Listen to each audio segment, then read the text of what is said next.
నమస్తే.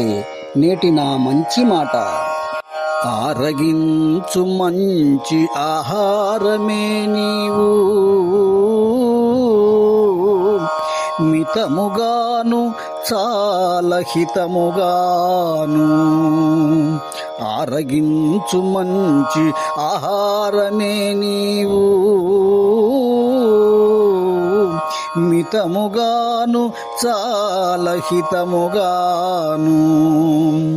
మించి మంచి చేయు మిత భోజనమెరా, మించి మంచి చేయు మిత భోజనమెరా. మరువకెప్పుడు నాదు మంచి మాట.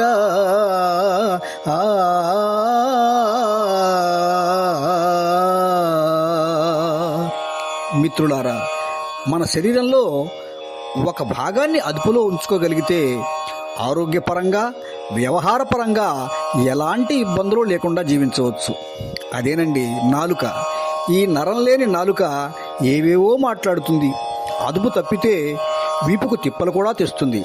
ఇక ఈ నాలుక చేసే రెండో పని రుచి తెలియజేయడం. రుచిగా ఉన్న ఆహారాన్ని తిను తిను అని నిన్ను ప్రోత్సహిస్తుంది.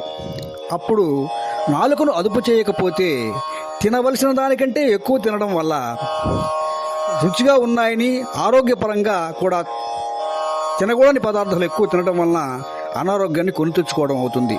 అందుకే ఎంత రుచికరమైన పదార్థాలైనా, బలవర్ధకమైన పదార్థాలైనా మితంగానే తినాలి, చాలా హితంగా కూడా తినాలి. అప్పుడే నీవు ఆరోగ్యంగా, ఆనందంగా ఉండగలుగుతావు. రుచి కలదని ఎక్కువ తినకూడదు సుమా.